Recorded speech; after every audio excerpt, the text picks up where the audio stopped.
Yo, what's going on YouTube? It's your boy GZTV. I figured, real quick before I start packing up to go home and stuff. Sorry, my fan's right behind me, but yeah, we're here to talk about the 2021 American superhero film based on the DC Comics team Suicide Squad. We have the Suicide Squad. This is kind of like a standalone sequel to Suicide Squad, and kind of adds more to Harley Quinn a little bit, I guess. Not as much as her own film or even the first Suicide Squad film. It kind of closes out this interpretation, this depiction of the Suicide Squad realm.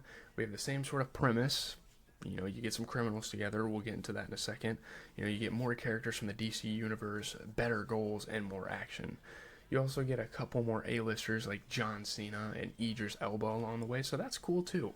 You get some added cast members. You get some new characters. It's pretty awesome. I'm not too familiar with nearly any of these new characters, so will this movie help me learn about them? We're about to find out. So getting into the premise, again, this is very similar to the original Suicide Squad movie. The government sends the most dangerous supervillains in the world, Bloodsport, Peacemaker, King Shark, Harley Quinn, and others. Harley Quinn obviously making a return because she's one of the most important characters of all, and they cannot leave Margot Robbie out of a role, even though she is kind of getting fatigued, that I heard, at the time this movie came out. There's other characters, obviously. And so it's cool. All these delinquents, all these criminals with superhuman powers get together and they have to complete a mission for the government. It's led by Amanda Waller, once again. We're going to the remote, enemy-infused island of Corto Maltese. Armed with high-tech weapons, they trek through the dangerous jungle on a search-and-destroy mission with only Colonel Rick Flag on the ground to make them behave. So he's kind of got to lead the cohorts forward type of thing. So it's cool. They must take out Starro the Conqueror, who's kind of like the bad guy, which started off as a science experiment, Project Starfish, by scientific mastermind The Thinker, and quickly turned into a conquer the world vehicle for mass destruction. It kind of like people kind of become possessed by this thing. The like a starfish falls on their face and they become like a part of his army, and they like become one. They're like one and the same as him. And so now they have to take out Starro before he destroys this whole city, and there's a bunch of different people that are helping. There's like a little militia that's helping them out. It's pretty cool. Huge starfish. You'll just have to watch it for yourself. There's a lot of funny jokes. It's a pretty fun movie. Let's get into the good, the bad, the okay, and give it a review. So starting with the good, with everything on the table, with everything going into this movie, you have James Gunn, a famous director and the mastermind behind DC. Margot Robbie once again returning as Harley Quinn. Added characters and actors like John Cena and Idris Elba. This movie did exactly what it was supposed to do, and it kind of met my expectations. And for me, that's a win. I would say that's a good thing. You want a movie to kind of exceed your expectations, and maybe this is a mixed element for some people, but the fact that it at least met my expectations, I think that's a good thing for this. I love the humor, the adult energy, the dark jokes with gore. Did anyone check on where the weasel could swim?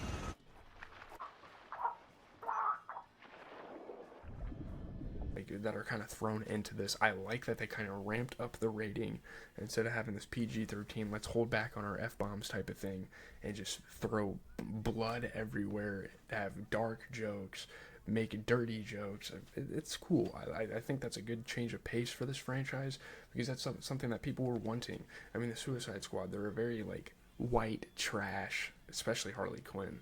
They're very white trash, down in the dumps group. So we need to have that dirtiness to the movie, and it makes for a great entertaining time, a super fun movie. It's just so fun to watch. Compared to the other movies, this was one from this Suicide Squad trilogy as well. Another good thing, I feel I didn't need that much background, which I thought was great. I didn't feel like I was left out on these characters, because most people were kind of in the same boat as me and they were introduced to these characters as well. It's a good casual watch. You don't really have to think too much when you're watching this movie. You can sit back and kind of just enjoy what you're looking at. But getting into the characters, I'm not going to get too specific, because then the video would be 40 minutes long if I just do a character synopsis for everybody. I don't see any of the Suicide Squad criminal people, the delinquents, the villains, being weak. None of these DC villains are depicted in a weak way. Now again, I don't dig deep into the DC comics. The C stands for comics, but you get me. You don't have to dig deep in the catalog. I don't know. It's cool, man. It's just a huge win for the movie. There's not a bad character in this movie, except for, again, Waller might be a little I'm not gonna, address that, but Waller was a little lame. Like, even the Colonel was elevated in his role. Rick Flag, even he played a good part in this movie. Some characters had very short screen times and died early, no spoilers, but they sort of served their purpose, and I'm kind of mixed on that. Kind of have some bad and good things to say about that. We'll talk about that later. It's so cool how Gunn took a bunch of random, under-the-radar DC villains and made them work so well together for a film. I think it's great. The chemistries, and you get cool superpowers for everybody, cool backstories. Some of the superpowers are even hilarious. You would argue. It's good, man. And King Shark, being voiced by Sylvester Stallone, probably my favorite character. Like, he might have been even better than Harley Quinn was in this film. King Shark was fucking hilarious. Polka Dot was pretty funny as well. I loved him as a character. And John Cena in an action movie, come on. You really, this is a perfect role for John Cena, because if you watch WWE, it's like his personality, but as a superhero. It's so awesome. And also, DC excels with the action scenes for another movie. A lot of uniqueness, a lot of cool stunts they pull with it. Great cinematography, very unique movie. It's pretty awesome. But there are some flaws and some mixed things. So first, let's get into the flaws with the bad. The movie was a bit too long, and they tried to do too much, I think. They could have trimmed the movie about a half hour down, and I would have been fine with it. And wasn't a huge fan of the pacing. Some things could have gotten cut short. I think they did a little bit too much, and some things were very unnecessary. The movie was predictable, and again, just like Birds of Prey, very formulaic, which isn't great. And again, like I've said many, many times when I talk about comic book films, I guess it follows the comic books, and I have to respect that, because that's where it all began for this company and for this franchise and for this universe. But come on, you have to change it up a little bit, because comics, it works. Like, the cliches work, but once you put it on a TV screen, it's like, well, I've seen this 40 million times. Every action movie is like this, pretty much. The sudden deaths.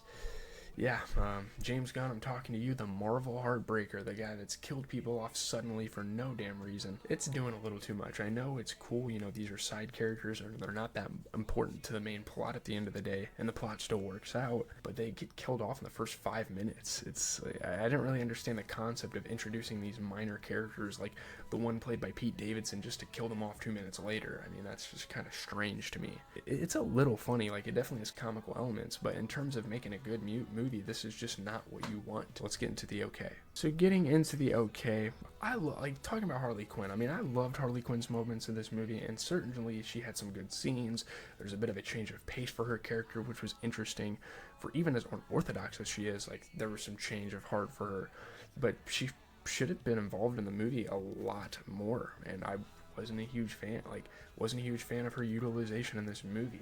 Not as many laughs, not as many awesome kills. She does have, some of the best action sequences of the movie, but there's just not enough of it. And especially for her being the most prominent villain in this whole franchise, save the Joker, obviously, in the original. And Idris Elba's character, Peacemaker, and the Colonel, all those characters do a decent job at carrying and leading the gang and being the main characters. But come on, Harley Quinn is the one that we come to see. This is the one that when you're sitting down in the theater and you're watching a Suicide Squad movie, Harley Quinn is it for this franchise. That's the one. It's not a huge deal. I'm just saying, she could have been used a lot more, and it probably would have made the movie better. Margot Robbie did all she could in the role, but I don't know. The whole romance thing was kind of weird. That could have been left out, but again, it is kind of cool to see her character go down some different avenues, go down some different lanes, and experiment a little bit. So getting into the rating, pulling up the tier list, I would say this is just as good, damn near equal to the Harley Quinn movie, the Birds of Prey movie, whatever, my bad to you comic book fans. So I'm going to give it a 7.2 out of 10. I think it is right on that level pretty much from me. I may be in the minority here, but I have the original Suicide Squad as being the best movie in this corner of the DCEU. Not a lot of people think that. People think this movie is better. Maybe not by a big margin, but again, Deadshot is so awesome in that movie, though. I can't deny that. Will Smith was fucking great. His whole backstory and stuff, it just kind of trumps over this movie. No doubt this movie ramps up the gore, raunchiness, and humor, and I really appreciate that for kind of being its own thing and being different and not just copy and pasting the first movie, which premise-wise they kind of did. It just doesn't work as well as the original for me. Now, if I had an appreciation for the villains that are being depicted here, would I have more of an appreciation for the movie? Maybe, maybe not, because again, I've heard a lot of like actual DC fans that have read comic books that don't even know like some of these villains. You know, like Bloodshot, was it? I don't remember. I don't remember what his character's name was. Idris Elba's. Hypotheticals are hypotheticals. At the end of the day, I can't like imagine if I knew these villains better, would it be a better experience? So, with that being said, I am out. I'm not really sure what my movie schedule is looking like, but Destroy Lonely is dropping an album tonight, so I'm gonna. I mean, it already kind of got leaked, but I will wait for it to drop to listen a little bit more and to actually review it. I'm gonna listen to the leaks. Don't frame me. NCAA content, you know, you get Ultimate Team. We're going to do Dynasty this weekend. It is Labor Day weekend, so we're going to be, you know, making sure we stay attentive to the content schedule. I have a 4-day weekend because this is my last day of class. It's going to be great. I'm out, guys. Probably going to do a bunch of comedy films next week, so peace out.